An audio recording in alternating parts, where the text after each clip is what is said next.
All right, shalom, shalom, shalom, family. Right, Yahweh Shemi Ashabrakatah, my brother Kazak with Sons of Zion Houston, coming to you with another video for your edification. Right, welcome to Faith by Works. Right, all praise unto the Most High God for getting us through another week.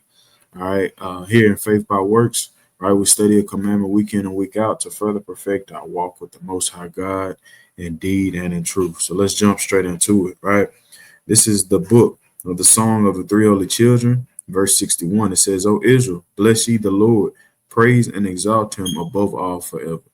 Right. So first and foremost, we want to say call Halal Yahweh by Hashem wa Malak Yahweh Shah, which is in the Paleo Hebrew. All right, giving all honor and glory to the Most High God by way of his Son, who the world ignorantly calls Jesus Christ. This is the book of James, chapter 2, and verse 14. It says, "What does it profit, my brethren, though a man say he hath faith and have not works? Can faith save him?" So simply saying, I believe, I fear, and I love the Most High God. Is this enough? Is this going to save you in the last day? Well, this is the book of Titus, chapter 1, and verse 16. It says, they profess, Salakia, that they know God, but in works they deny him, being abominable and disobedient, and unto every good work reprobate. So the Most High God is saying a lot of people profess that they love, they fear, right? And they believe in the Most High God, but through their works they show themselves abominable. James 2 and verse 18 says, "Ye, a man say, thou hast faith, and I have works. Show me thy faith without thy works, and I will show thee my faith by my works." So you show your belief, your love, and your great belief in your faith, right, in the Most High God by your works, by your actions, because we understand that love is an action word, right? But it's very, very important that we understand the balance, all right? In combination with those works, you have to believe, all right? Because Hebrews 11 and verse 6, it says, "But without faith, it is impossible to please him. For he that cometh to God must believe that he is, and that he is a rewarder of them that diligently seek him." Right? So keeping the commandments, showing forth your faith and love by your actions, but believing in the Most High God, in his works, right? In his ability to do all things is very, very important, right? So what is the commandment of the week, right? What is the work? What is the truth, the deed that we're going to learn this week? It's not people pleasing, all right? Not prioritizing relationships, right? Not trimming your ways to seek love, right? So let's get there. Jeremiah 2 and verse 33, it says, "Why trimmest thou thy way to seek love? Therefore hast thou also taught the wicked ones thy ways," right? So there's a question right here. Right here in the book of Jeremiah, chapter 2, is talking about how Israel was once fervent in the spirit and followers of the Most High God, but along the way they've, turned to broken cisterns. Along the way they have, prioritized things rather than prioritizing the Most High God, prioritizing the creation rather than the creator. You understand? Galatians 1 and verse 10. It says, "For do I now persuade men or God? Or do I seek to please men? Or if I yet please men, I should not be the servant of Christ." So we understand that, if you prioritize pleasing men, the reputation that you have with a person, when you're trimming your righteous ways to seek love or reputation and good standings with a person in that relationship, what you're doing is you're showing yourself not to be a servant of Christ, because you're no longer prioritizing Christ. You're no longer prioritizing the Most High God's business. Rather, you're prioritizing, the opinion of others. So it's very, very loaded. Today, Lord willing, through the Spirit, we can jump into, what does it mean to trim your ways, and how the Most High God feels about it when you do it, right? So all praise unto the Most High God, right? So what you have to understand is, what are your ways now? Let's start there. What are our ways now? Okay, because it says, "Why trimmest thou thy ways?" Now, I'm pretty sure people are familiar with, how, before you cook, a steak, or before you go and you barbecue some beef ribs or whatever, you kind of got to trim. You got to trim that cut of meat so you can make it presentable, and so that you're not, eating a whole bunch of fat content, right? Well, in this particular case, you're not trimming fat, you're not trimming membrane, so on and so forth, like that on that cut of meat. But this time you're actually trimming the good ways. You're actually trimming the ways that you've learned now that you've come into this truth.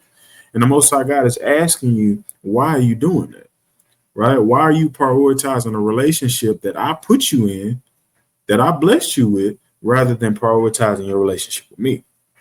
That's why the title of today's lesson is, who are you trimming your ways for? Because are you trimming your ways for a relationship with man? Are you pleasing man? Or are you seeking to please me? Right? So what are our ways now? Let's go to the book of Deuteronomy, the classic, chapter 4 and verse 5. It says, behold, I have taught you statutes and judgments, even as the Lord my God commanded me, that ye should do so in the land whither ye go to possess it. Keep therefore and do them, for this is your wisdom and your understanding in the sight of the nations, which shall hear all these statutes and say, surely this great nation is a wise and understanding people. So your ways now is keeping the commandments. And you understand that keeping the commandments, this is your wisdom and your knowledge and your understanding in the sight of everybody, not just the heathen nations, but also, your peers, who you once called friend, who you once called brother and sister, right? So we understand that when you're trimming your ways, you're trimming your knowledge, wisdom, and understanding, right? You're dimming your light, right? You're lessening yourself and prioritizing a relationship. You understand? Jeremiah 6 and verse 16 says, thus saith the Lord, stand ye in the ways and see, and ask for the old paths, where is the good way, and walk therein, and ye shall find rest for your souls. But they said, we will not walk therein. So we understand that the ways that we're talking about in the context of Jeremiah 2 and 33, right? It's the ways of the Lord, all right? It's the paths that the Lord has set for you when you chose to serve him in deed and in truth, right?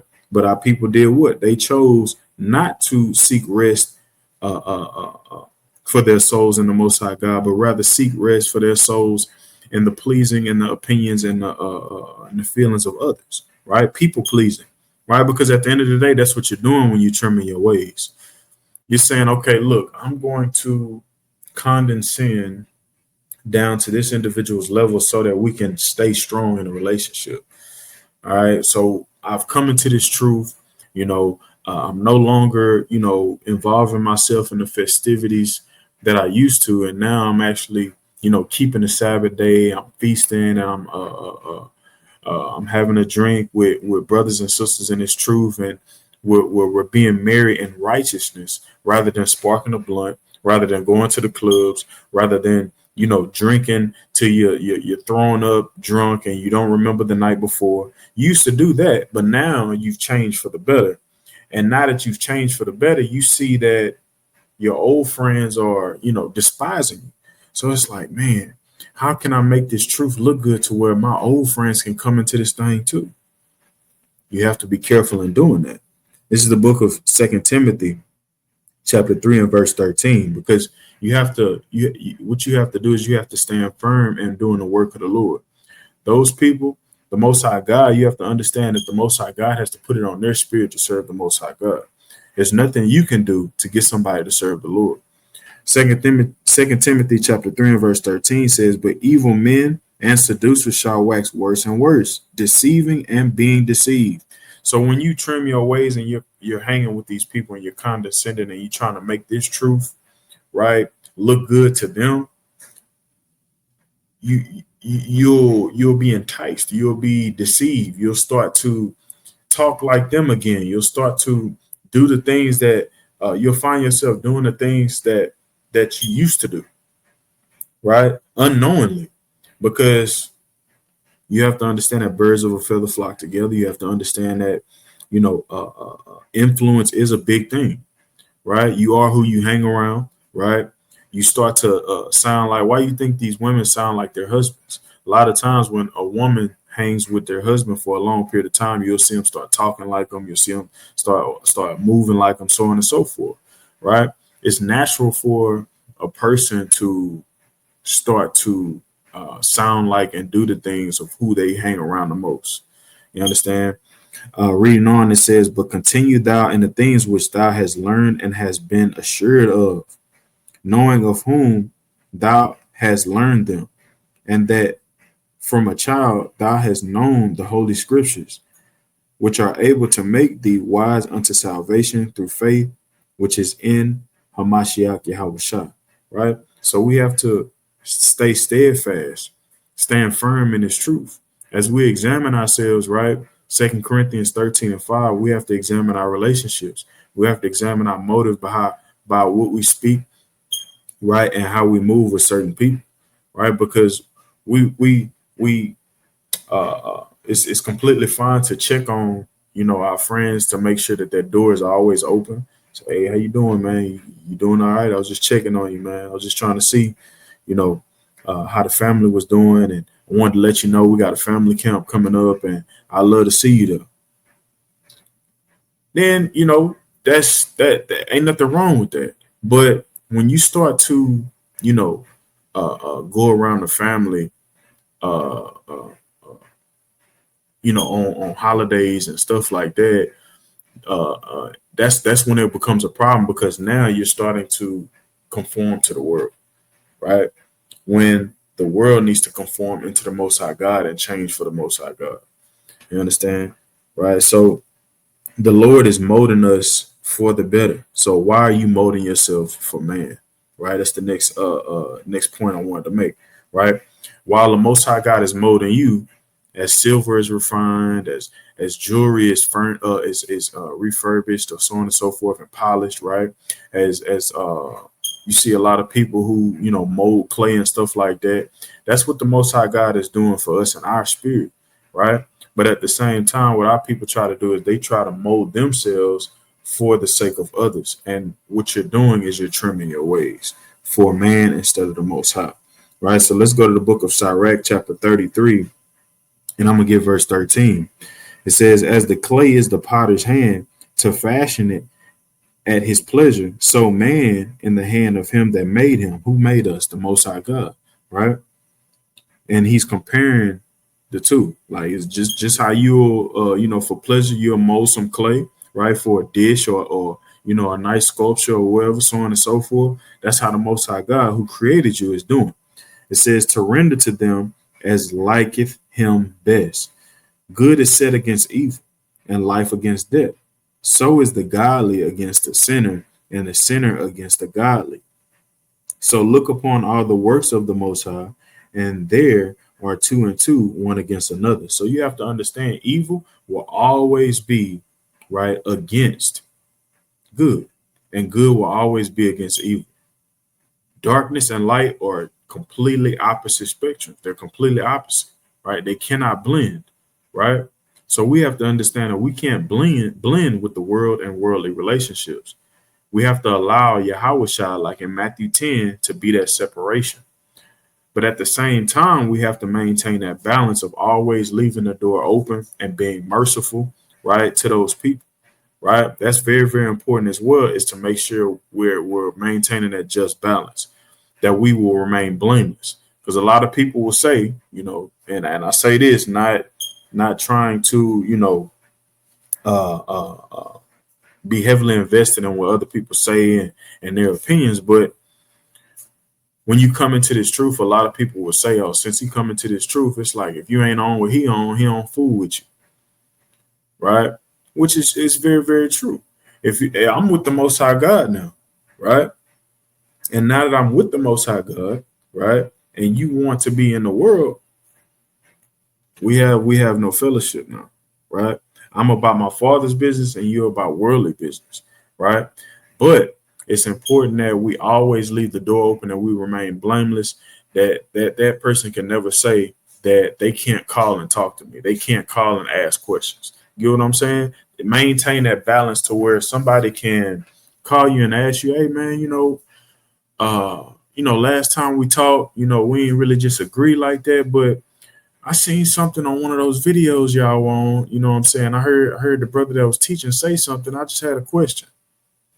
Always give the atmosphere to where they can do that. You understand?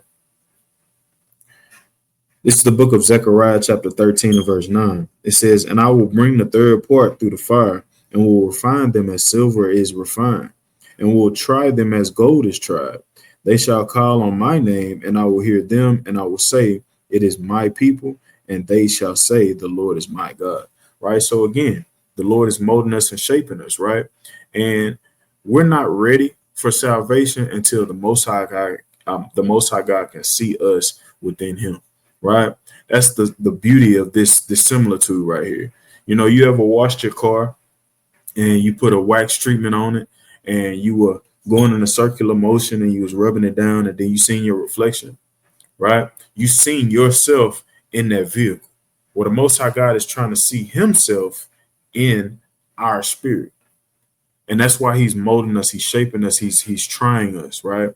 Because I say it all the time, right? When we have jewelry, we love to wear the jewelry, right? We love to put on the bracelet, the watch, the necklace, right? If you will. And we love to see the finishing product, but we never understand what that product had to go through in order to shine like it does, right? It had to go through many, many physical transformations. Well, that's what the Most High God is putting us through.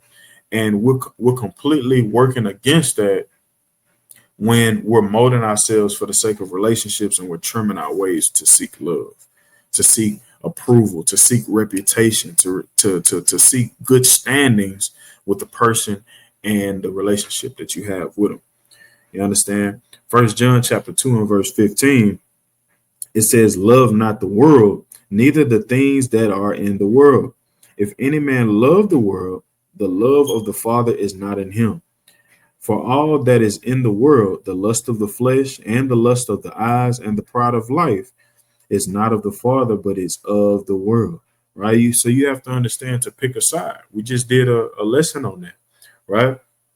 You have to love without dissimulation, right? Matter of fact, let's get that through the Spirit, right? I think that's in Romans, right? We have to love the Most High God and be steadfast and unmovable, Israel. Yeah, that's right. Romans 12 through the Spirit. All right, come. Romans 12 and verse 9, it says, "Let love be without dissimulation. Abhor that which is evil, cleave to that which is good.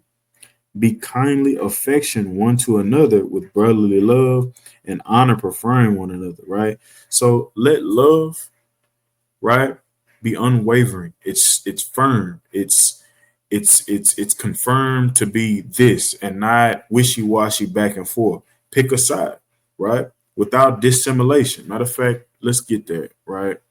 I'm gonna share my screen, and then I'm gonna show y'all the definition of dissimulation. 1 second, right?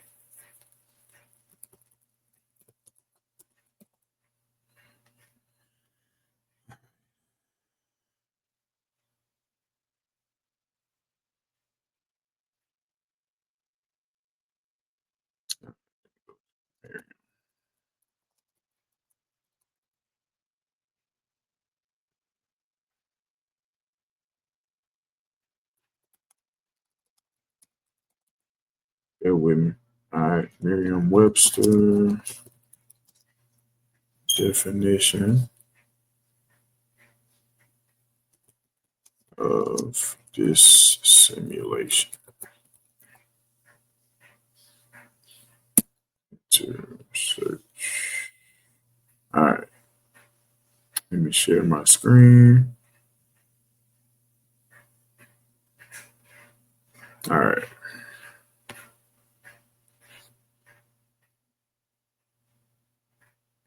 Boom. All right. So this is the Merriam-Webster definition, right, of the AI overview, right? After putting it in the Google search bar, it says dissimulation is defined as the act of hiding under a false appearance, such as pretending or feigning to conceal one's true sentiments, opinions, or purpose, right? So what we have to do is we have to make sure that we're not hiding under a false appearance, right? That it's not fake. We're not moving fraudulent, right?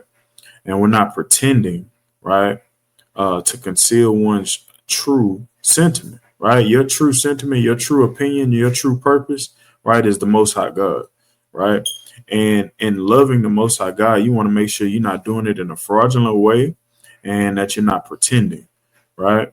Because what you're doing, right, indirectly and unknowingly, when you're trimming your ways to seek love, right, the Most High God sees you pretending, right? The Most High God sees you being very, very fraudulent.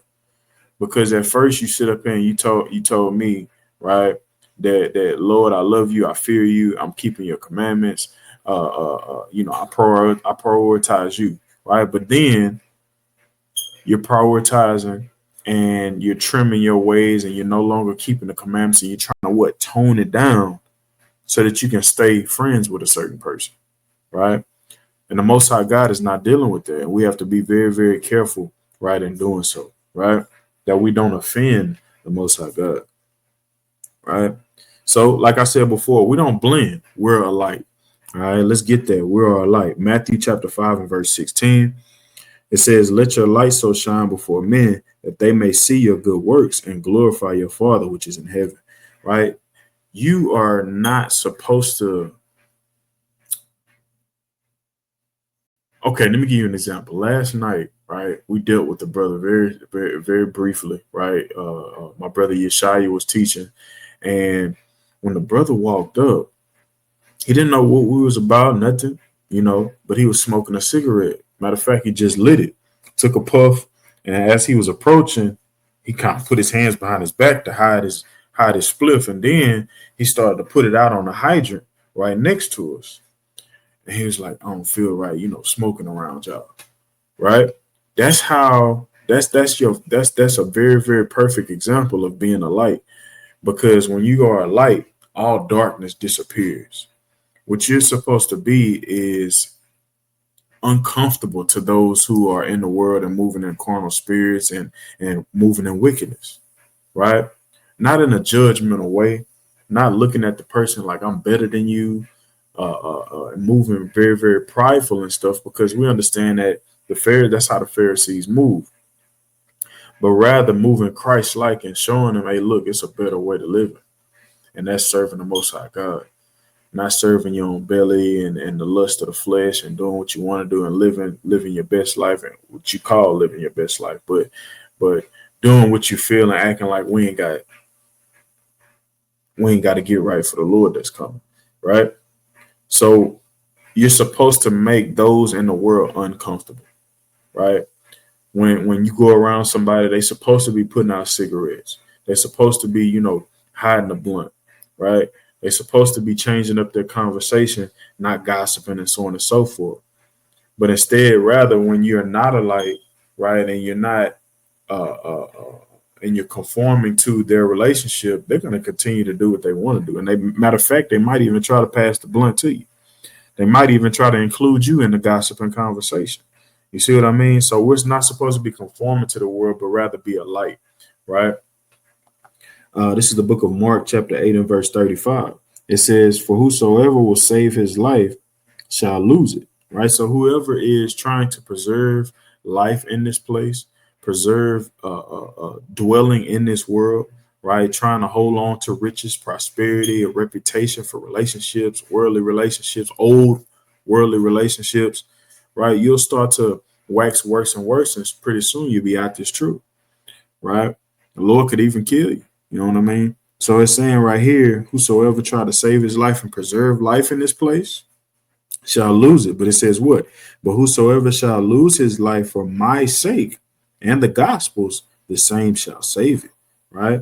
So the Most High God will give you salvation. He will give you blessings, right? And he will show you favor when you lose for his sake, when you lose relationships, when you lose, you're willing to lose all possessions and you're willing to really sacrifice yourself for his sake, he will bless you, right?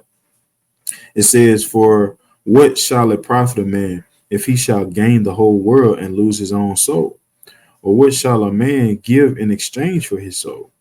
Whosoever therefore shall be ashamed of me and of my words in the adulterous and sinful generation of him, also shall the Son of Man be ashamed. So you ashamed the Most High God when you are ashamed of him, All right, when you're trimming your ways to seek a relationship, good standards, right, a good reputation, and you're really, really heavily invested in what people say about you and how they feel about you, hey, the Most High God is ashamed in that.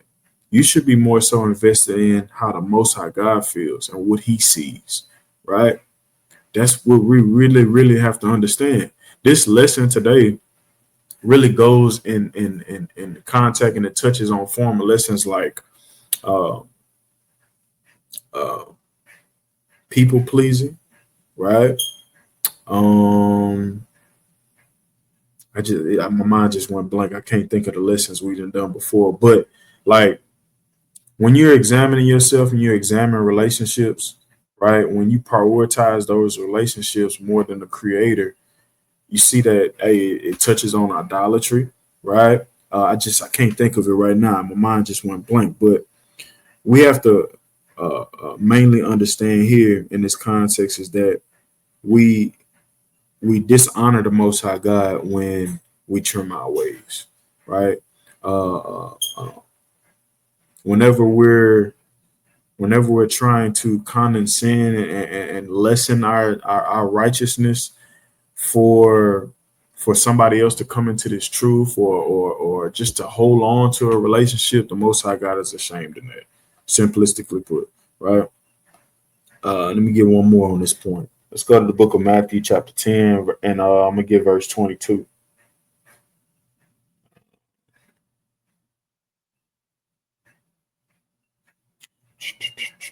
It says, "And ye shall be hated of all men for my name's sake, but he that endureth to the end shall be saved." Right. The reason why I got this precept is because a lot of times what we tend to do is we become hated amongst our men. We start to hear, bad things are said about us since we done came into this truth. We're mocked, right? A lot of people talking about how, oh, she looks soulful all the time. She always got a dress on, right? Or her husband is always, trying to control her and everything. She can't even go nowhere no more. You know what I'm saying? She can't go nowhere on Saturday. He got her all up in the house and stuff like that. These are the type of things that's going to be said about you, right? You're gonna have cousins, you're gonna have uncles, that's telling you, hey, what's up with them tassels, man? You look like a cheerleader, right? You're gonna have all of these bad things that's said to you. You're gonna be teased, right? But the Most High God is saying that you will be hated, and that these things will, these things will happen, but you will be blessed, and if you endure through these things, you'll obtain salvation.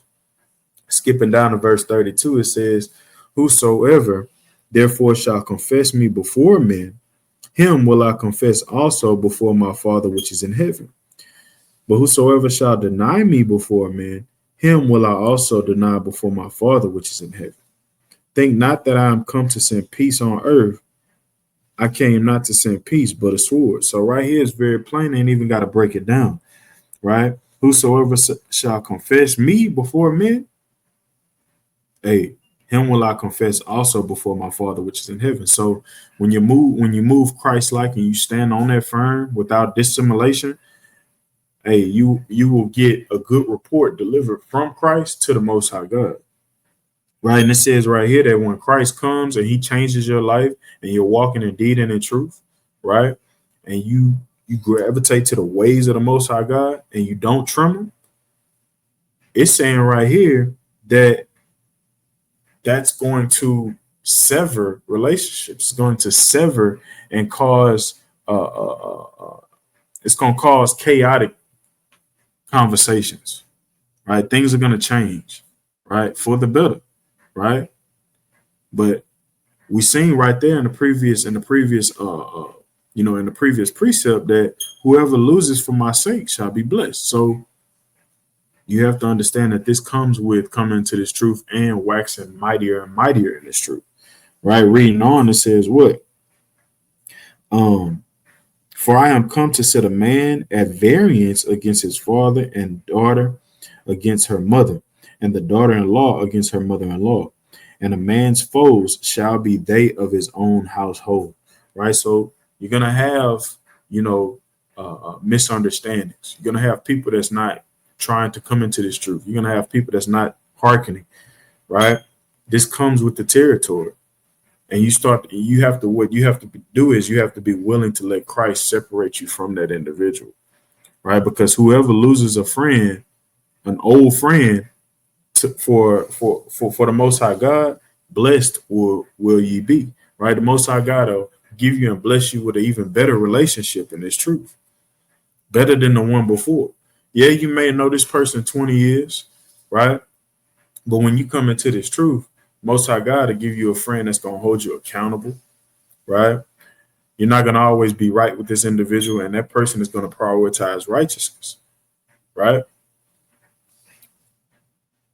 Reading on, it says, he that loveth father or mother more than me is not worthy of me, and he that loveth son or daughter more than me is not worthy of me, and he that taketh not his cross and followeth after me is not worthy of me. So you have to understand, when you prioritize a relationship with one of your family members or one of a friend in the world, the Most High God is saying you're not worthy of it. And what you have to do is you have to take up your cross. You have to be willing to endure that separation.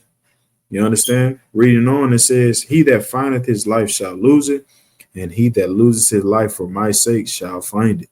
Simply put, right? So what we have to do is we should ask ourselves, should the Most High be second to love or a relationship, right?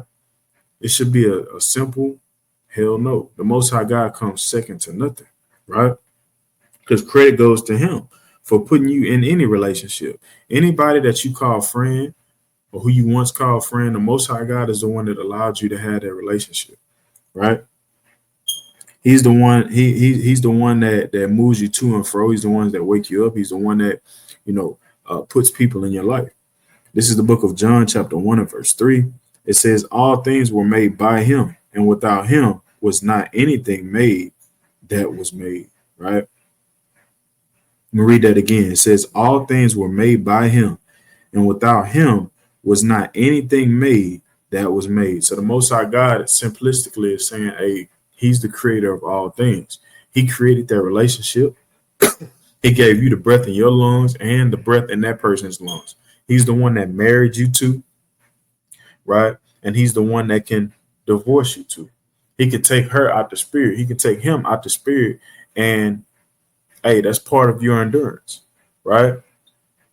You have to understand, when you endure through these things and you grow for the better for the Most High God, that he'll give you an even better rib or any even better husband in due time. But you have to focus on prioritizing your relationship with the Most High God at all times. Stand firm in the Most High God, right? And be a light and rather condescending down and trying to blend and trying to trim your ways to seek love and reputation and good standards for their relationship. Proverbs 20 and verse 24, the classic, we bring this out all the time. It says, man's goings are of the Lord. How can a man then understand his own way? We don't know where we're going to be in 20 years, 3 years, even 20 minutes, right? Man's goings is of the Lord, and how can we understand the ways that the Lord has put in place for us, right? Lastly, I'm gonna go to the book of Sirach, chapter 6, right? Because we have to always prioritize the Most High God and his standards to maintain good relationships in this truth and to make sure that we're not trimming our ways, right? Sirach, chapter 6, we're going to read verse 7 through 10, right? It says, if thou wouldest get a friend, it says, prove him first and be not hasty to credit him. So don't be hasty to call a friend a good friend, and you haven't proven this person first, all right? A proven process involves, examining what that person may say when you ask for advice. Is this person going to just tell me what I want to hear? Is this person just going to, allow me to, serve my own belly? Or is this person going to give it to me straight according to scripture, right? You have to prove a person, prove a friend. All right. Is this person always trying to gossip? All he want to do is spark a blunt. All he want to do is go to strip club, and all he want to go do it. All he want to do is go to the trail ride. And, you know what I'm saying? All this person want to go do is go to the car show, and they want to race car, stuff like that. We don't never talk about the Lord. We don't never have intellectual conversations, right? These are the things you need to be proving and examining to see if this person is good for you, right? Reading on, it says, for some man is a friend for his own occasion and will not abide in the day of thy trouble, right? So when it's time for you to endure, when it's time for you to, you put in a place where you got to lose your job because they're not letting you keep the Sabbath day, or now that you didn't put the documentation in, and now they got to honor that, and they letting you take the Sabbath off. Now they doing little things on the job, and they setting little booby traps so you can get fired and stuff like that. Your friend ain't nowhere to be found and giving you good advice. Your friend don't want to, lend you a $20 so you can put it in the tank so you can go and you can apply for other jobs and show your face with applications, so on and so forth, right? But instead, they want to just spark a blunt. They want to just get drunk, right, and get high because you done lost your job. They're not thumbing through the scriptures and giving you good sound advice on how to deal with your situation. This is how you prove a friend, and you see if that person is for their own occasion or if they for the long haul, right? It says, and there's a friend who being turned to enmity and strife will discover thy reproach. Again, some friend is a companion at the table and will not continue in the day of thy affliction. And that's plain. But let's skip down. I want to get another point on that. Verse 16 through 17. It says a faithful friend is the medicine of life. So a good friend and a sound relationship is the medicine of life. Now we understand that the medicine of life is the commandments. So if you have a good friend, if they're prioritizing, right, the commandments and moving like the Most High God, right? You have a good friend if you don't have to trim your ways for that person. You don't have to trim the ways of the Most High God to maintain good standards with that person. See what I mean?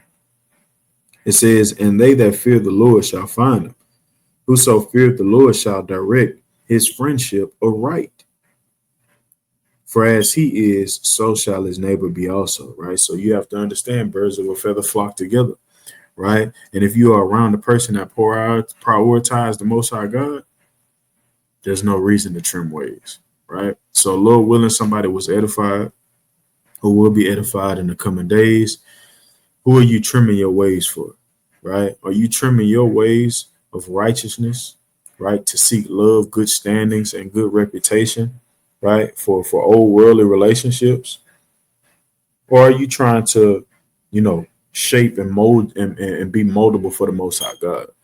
Are you allowing him to do his marvelous works and to change you?